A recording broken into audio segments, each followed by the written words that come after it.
Dabar noriu Jums toks trumpas, kaip sakoma, video parodyti ir paaiškinti, kaip pasirinkti kondicionierių.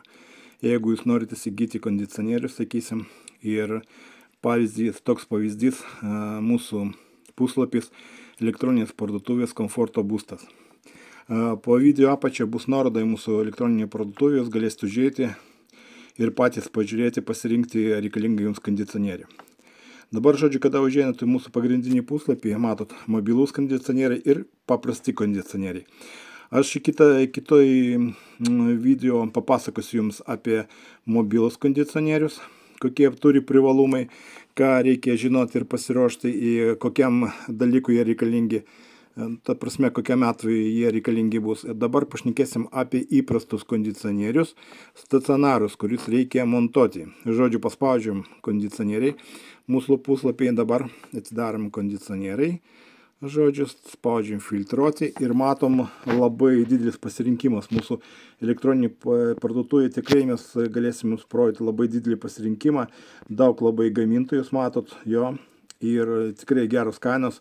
Ir, kaip sakoma, pagal bet kokį su norus kišenį galim pasirinkti. Jeigu, sakysim, norėsit kokius biudžetinį variantą, bet tikrai neblogą kondicionierių, aš taip siūlyčiau Jums pažiūrėti į GRI gamintoją. GRI gamintoja čia yra kiniškas, kaip sakoma, gamintojas. Čia yra aprašymai visokie. Ir čia būtų kiniškas gamintojas, bet pasižymi gerą labai kokybę. Ta prasme, 3 metai garancija duodama, yra visi reikalingos funkcijos, ir Wi-Fi yra, ir tylumo režimas, ir, kaip sakoma, tyliai dirba, efektyviai dirba. Taip pat daug visokių filtrų, yra įranga su visokiais ionizavimu. Žodžiu, galima pasirinkti. Tai tarp einamiausių variantų galima, sakysim, pažiūrėti, sakysim, Polaras, jo.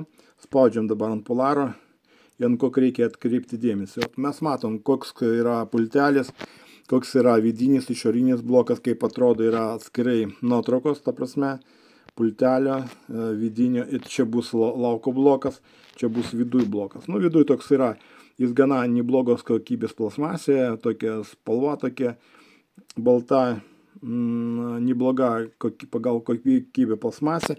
Ir dabar ką mums reikia atkreipti dėmesį, jo, kada žiūrim toliau, mūsų internete parduotuvėje, aišku, žinoma, kaina yra, aišku, pati tokia viena iš patraukliausių, po to žiūrim pagal galingumus, čia jau rašo 2,5, 2,8 kW, ja. Čia yra pats mažiausias variantas, jis kažkur tai tinka, sakysim, kambariui plotus, kad būtų iki 20 kvadratų. Dar reikia atkreipti dėmesį, jeigu, sakysim, pas jūs 20 kvadratų kambarys, bet langai yra panoraminiai, ta prasme, iki pat lango, dar gali būti ten aukšti lūbai iki 3,5 metrų ir tada jau gali šitą pritrūkti. Tai irgi reikia žiūrėti. Jeigu standartinis langas, ten kaip sakoma, ne visiškai į pietinę pusę, tai tada šitas variantas jums turėtų tikti. Bet reikia, kaip sakau, pagal kiekvieną tą kambarį reikia atkreipti daug dėmesio visokių. Ir, sakysim, čia bus mažiausias iki 20 kvadratų kambaris toks modeliukas. Silpnesnės, o matot, kaina 415, iš tikrųjų 415 čia nedidelė kaina, čia kaina nurodyta su PVM-u, tikrai patraukli gera kaina, nes, kaip ir minėjau, šitos kondicionierius, jis yra kokybiškas, labai daug parduodami ir sakysim, kad aš nelabai prisimenu net per 8 metus, kuris mes prekiavom jo, kad būtų kažkokių nusiskundimų pas klientos, kažkokių gydimų. Tai, sakau, labai stebuklingas dalykas, kad grynas kinietis, bet turėtų tokį patikimumą. Dabar toliau einam. Aišku, prie mūsų irgi puslapį labai naudingas variantas yra vartotojų instrukcija Polar. Žinoma, jūs kada pirksi šitą įrangą, jūs galėsite užėti į mūsų puslapį, paspausti šitą nuorodą ir gauti pilną instrukciją šitą įrangai. Toliau, sekant informaciją, jūs galite, jeigu, sakysim, pas jūs pritrūksta kažkiek pinigų, arba jūs norit išleisti iškart didesnę sumą, jūs galite pirkti pas mus įsimokėtinai. Čia dar vienas krytas. Po to aprašymas. Žiūrėjom aprašymą, ką reikia skirti dėmesio. Taip reikia skirti dėmesio apie galingumą, po to elektroenergijos efektyvumo klasė, vėsinimas A2 pliusai ir šildymas A3 pliusai. Reiškia, šitas įranga nors jis į kondicionierius, bet gali šildytis. Bet jeigu tam parašyta iki -15, čia žinokit, laboratorijos sąlygom padarytas, kad jis gali veikti iki -15. Mūsų klimatas yra drėgnas, vėjuotas. Ir aš tai nesiūlyčiau šildyti, imti žiemai šildytis. Jo, kadangi bus net -10, bus vėjas, į šitas blokas, kuris yra lauke, čia nėra pašildytuvo, dugno pašildytuvo, ir kada kondensatas išbėgs iš jo, kada šildo, kondensatas bėga būtent iš to bloko, kuris yra lauke, o šitas, kuris matote ekrane. Po apačia ten yra kaip dugnas, iš apačios yra tam skylės tokios padarytos, ir ten išbėga kondensatas. Ir čia nėra pašildytuvo dugno, ir kada, sakysim, bus šalčiai, bus vėjas pūsti, ten renkasi kondensatas, jis nespėja nubėgti ir pradeda šaldinėti. Jis gali apšalti šitas visas blokas. Dėl to pasirinkus šitas kondicionierių šildinimui, galima šildyti, sakysim, iki ten -8, -7 lauko temperatūros. Ta pačia žiemos pradžia, pavasaris, šildytis labai tinka. Bet šiaip tai grinai kondicionierius čia daugiau vėsinimui. Tai matom, kad šildinimui A3 pliusai čia labai geri, kaip sakoma, efektyvumo klasė. Vėsinimui A2 pliusai irgi čia neblogai, ta prasme, tarp A2 plius, A3 pliusų nedidelis skirtumas. Po to veiksmo, ta prasme, koeficientas SIR, ta prasme, ir po to skop šildymo režimą irgi naudingo veikimo koeficientas. Apie šitos koeficientus, ką jie reiškia, dabar labai ilgai nepasakosiu. Mūsų puslapyje tarp naudingos informacijos, ten yra straipsniai parašyti ir ten viskas labai gražiai viską parašyta apie tos koeficientą, kaip jį paskaičiuoti, kaip pažiūrėti, koks koeficientas geras, koks blogas. Sekančias parodymai triukšmo lygis, jo, sakysim, nuo 21 iki 38 decibelų. Ir taip čia priklauso nuo to, koks greitis bus, ta prasme, jo.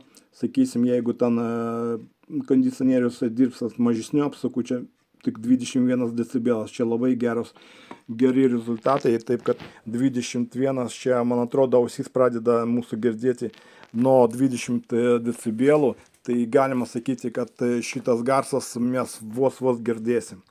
Po to oro srautas, mes galime matyti, ant kiek stiprus tas ventiliatorius, kuris yra viduje, kiek jis gali prapūsti to oro. Tai jau dabar mes matom, kad nuo 250 iki 500 kubinių metrų oro per valandą gali prapūsti šitas kondicionierius. Ta prasme, atvisinti taip tokį kiekį oro atvisinti gali. Čia irgi nuo iki, čia reiškia priklauso nuo apsukų. Jeigu jis dirbs mažesniom apsukom, sakysim 200 pm, po to tos apsukos didėja ir didėja, aišku, tas oro srautas. Taip, naudojamas 302 freonas. 302 freonas dabar nesenai, kaip sakom, nelabai senai atsirado. Gana ekologiškas, efektyvus, tai jau naujoviškas, kaip sakoma.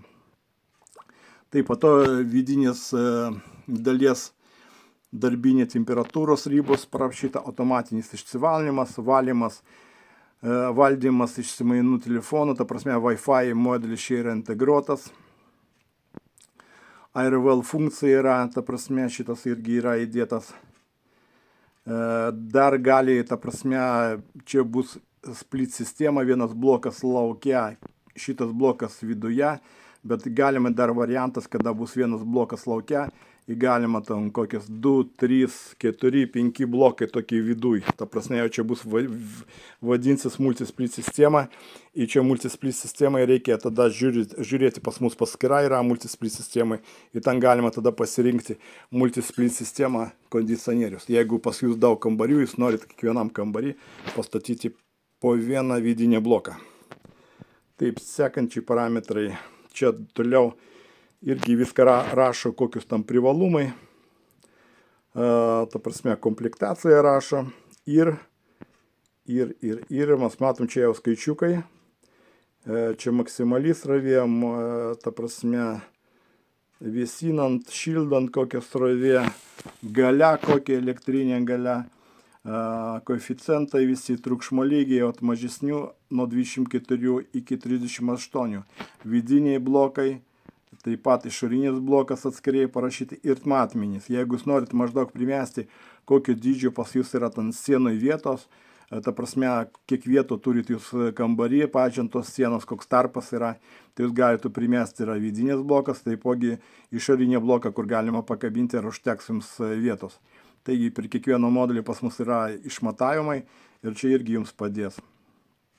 Tai darbinis temperatūros visokios surašytos, koks friono kiekis, ta prasme, ir čia tokia trumpa reklama to Polaro. Dar apie Polarą aš pamiršau pasakyti, kad žodžiu šitas Polaras turi 3D valdymo žaliuzės, ta prasme galima su pulteliu tos žaliuzės valdyti kaip vertikaliai, taip ir horizontaliai. Nereikia su ranka, galima valdyti su pulteliu ir taip gerai įsiskliesti tą, kaip sakoma, oro pūtimą,